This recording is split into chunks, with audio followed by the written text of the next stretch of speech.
Ma'am, আপনার ওটার থেকে আমারটা শক্ত বেশি। মানে তুমি কি বলতে চাও আমারটা নরম? জি ম্যাম, আপনারটা দেখেই বোঝা যাচ্ছে একদম নরম। এটা দিয়ে মজা পাবো না।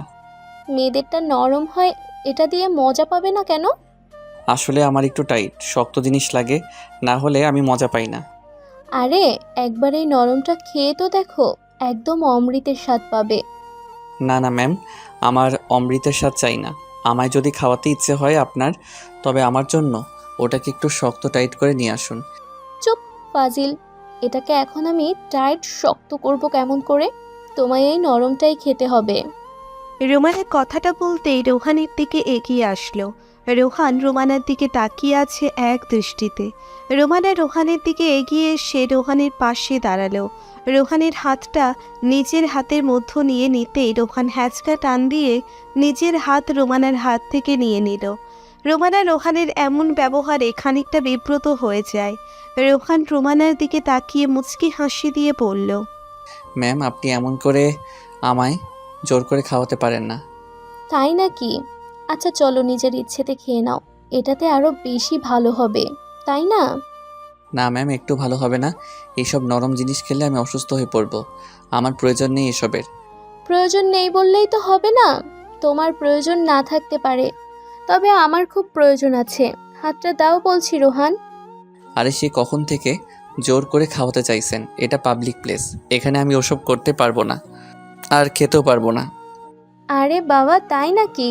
কবে থেকে এতটা ভদ্রলোক হয়ে গেলে তুমি? এখন পানিশমেন্ট খেতে হলেও আলাদা প্রাইভেট জায়গায় যেতে হবে। জি, পানিশমেন্ট হোক বা ভালোবাসার আদর, সেটা একান্তে খাওয়া উত্তম।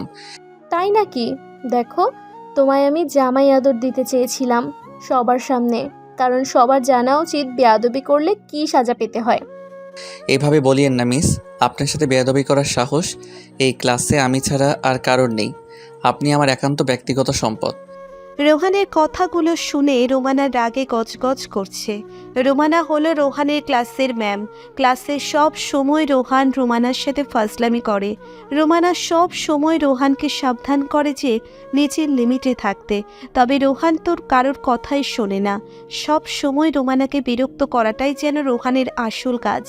রোমানা রোহানের দিকে অগ্নিদৃষ্টি নিয়ে তাকিয়ে আছে। রোহান রোমানার দিকে তাকিয়ে মুচকি একটা হাসি দিয়ে বলল, আচ্ছা ম্যাম, আই এম সরি। আর কখনো আপনার সাথে তর্ক করব না। আপনাকে ভালোবাসি সেটাও বলবো না। আপনার সাথে কোনো বেয়াদবি আমি করব না, প্রমিস। কি করে বিশ্বাস করব তুমি এই কথাগুলো রাখবে? আপনার দাদার কসম, যদি আমি আমার কথা না রাখি তবে আপনার দাদা মরে যাবে। ঠিক আছে তো এবার? তুমি আসলেই একটা ফাজিল ছেলে। বসো, ক্লাস করো মন দিয়ে। এই শেষবারের মতো মাফ করলাম। ধন্যবাদ ম্যাম, আপনাকে ইচ্ছে করছে জড়িয়ে ধরে একটা চুমু খাই। আপনি আসলেই মহান। রোহানের কথার বিপরীতে রোমানা কিছু বলল না। এই ফাজিল ছেলের সাথে তর্ক করলে কথা বাড়বে। রোমানা নিজের জায়গায় গিয়ে লেকচার দিতে লাগলো। ওইদিকে রোহান পূর্বের ন্যায় রোমানার দিকে এক দৃষ্টিতে তাকিয়ে থাকলো। ক্লাস শেষ করে রোহান দ্রুত ক্লাসরুম থেকে বেরিয়ে যায়। রোহান সিগারেটের নেশায় আসক্ত। সিগারেট না খেলে রোহানের মাথা ঠিক থাকে না। যদিও এটা স্বাস্থ্যের জন্যে ক্ষতিকর, তবুও রোহান এটাকে ছাড়া চলতেই পারে না। রোহান কমন রুমে গিয়ে দ্রুত পকেট থেকে সিগারেট বের করে ঠোঁটের কোণে গুজে নিয়ে আপন মনে সিগারেট ফুঁকতে লাগলো। রোহান বসে বসে সিগারেট ফুঁকছে আর রোমানার কথা ভাবছে।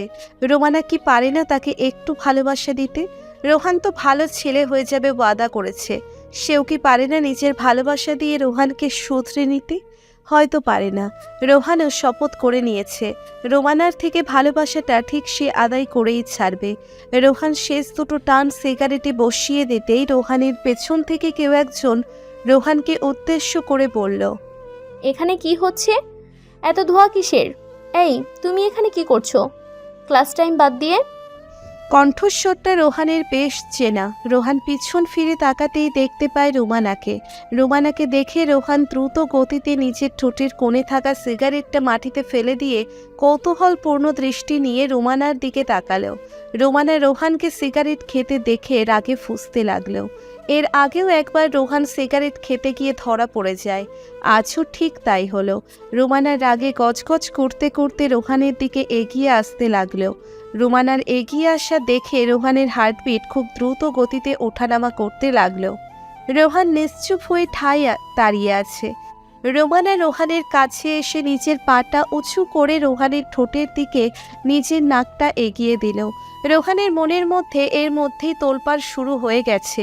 রোহান নিজেকে যেন কন্ট্রোল করতে পারছে না আর। রোহান দম করে রোমানার কোমর ধরে ফেলল। রোহান রোমানার কোমর স্পর্শ করতেই রোমানা মৃদু কেঁপে উঠল। রোহান রোমানার চোখের দিকে এই নেশালো দৃষ্টিতে তাকাতেই দেখতে পেল রোমানার চোখ জোড়া ছানা বড়া হয়ে আছে। রোহান রোমানাকে কিছু বুঝতে দিল না। রোমানা কিছু বুঝে ওঠার আগেই রোহান দুম করে রোমানার ঠোঁট জোড়া নিজের দখলে নিয়ে নিল। রোমানা ঠাই থ হয়ে দাঁড়িয়ে যায়, কিছুই বুঝতে পারছে না সে। হঠাৎ করে রোহান এমন কিছু করবে তা যেন রোমানা ভাবতেই পারেনি।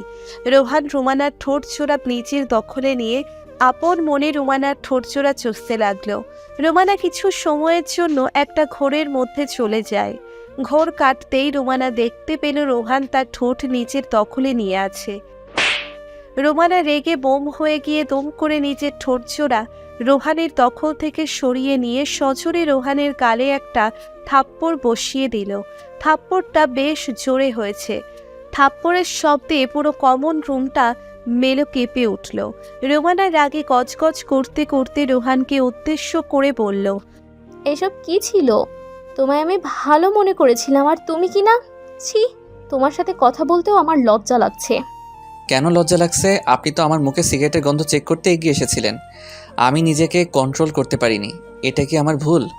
শার্টটা আপ, ওকে? তুমি এতটা নীচ হবে সেটা আমার ধারণার বাইরে ছিল। সব কিছু যে আপনার ধারণার মধ্যে থাকবে এমন তো কোনো কথা নেই। আমি আপনাকে ভালোবাসি, এটা আপনিও ভালো করে জানেন। চুপ! আর একবারও যদি তোমার এই মুখ থেকে আমি ভালোবাসার কথা শুনি তো খুব খারাপ হয়ে যাবে বলে দিচ্ছি। একবার নয়, আমি বারবার হাজারবার বলবো, আমি আপনাকে ভালোবাসি ভালোবাসি। আপনি না বাসলেও আমি বাসি। রোহানের কথাটা শেষ হতেই রোমানা কিছু সময়ের জন্য থমকে যায়। অতঃপর কিছু একটা ভেবে দ্রুত কমন রুম থেকে বেরিয়ে যায় সে। রোহান দেওয়ালের সাথে সামান্য হেলান দিয়ে দাঁড়িয়ে আছে। রোমানার চলে যাওয়ার দিকে অপলক দৃষ্টিতে তাকিয়ে আছে সে। যদিও রোমানা পেছন ফিরে একটিবারও রোহানের দিকে তাকাবে না, তবুও রোহান আশায় বুক বেঁধে আছে যে রোমানা একটিবার পেছন ফিরে তাকে দেখবে। তবে সেটা আর হলো না।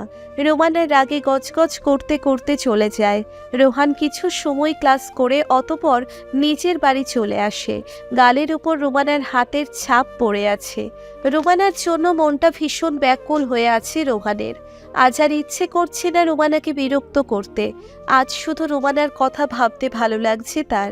কিছু সময় রোমানার কথা ভাবতেই হঠাৎ করে রোহানের ফোনে রোমানার নাম্বার থেকে কল চলে আসলো। রোহান ফোনটা হাতে নিয়ে রোমানার নাম্বার দেখে খানিকটা অবাক ও চমকে যায়। রোহানের যতদূর মনে আছে রোমানা তার উপর রেগে আছে। আর তার থেকেও বড় কথা হলো এটাই যে রোমানা কখনো রোহানকে কল করে না।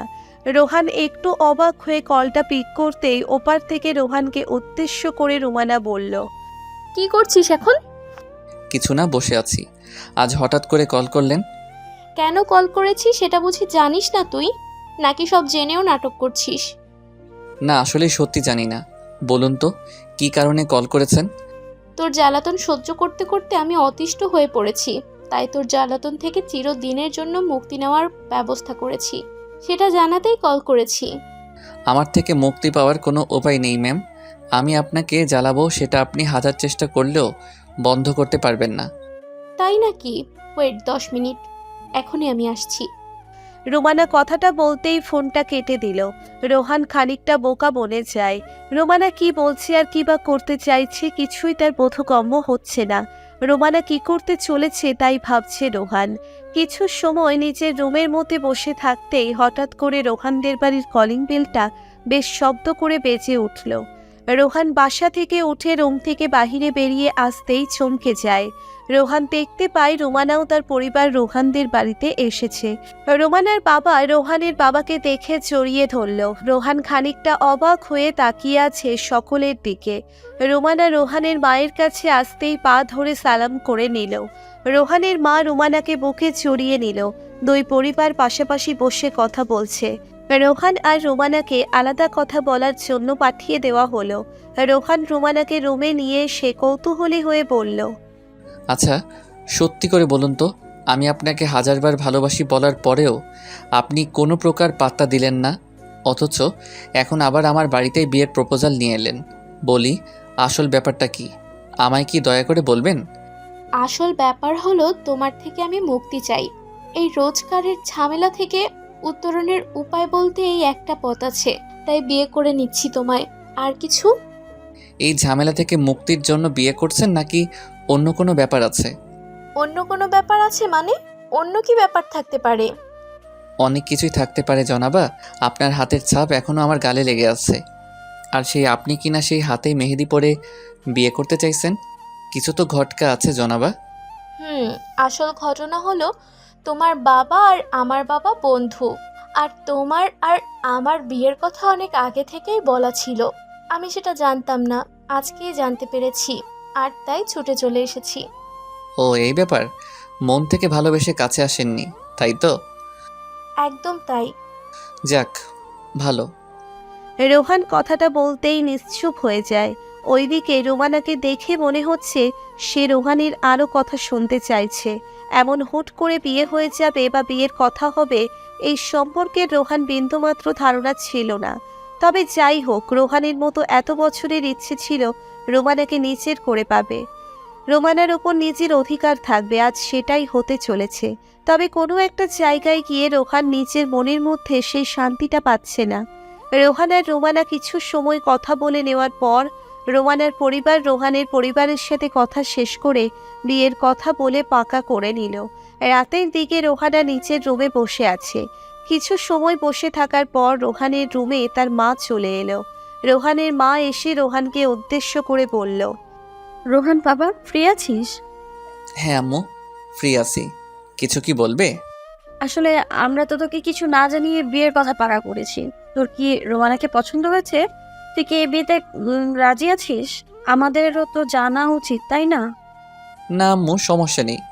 রোমানাকে আমি আগে থেকে জানি। আমার ওনাকে পছন্দ হয়েছে, আমি বিয়ে করতে রাজি আছি।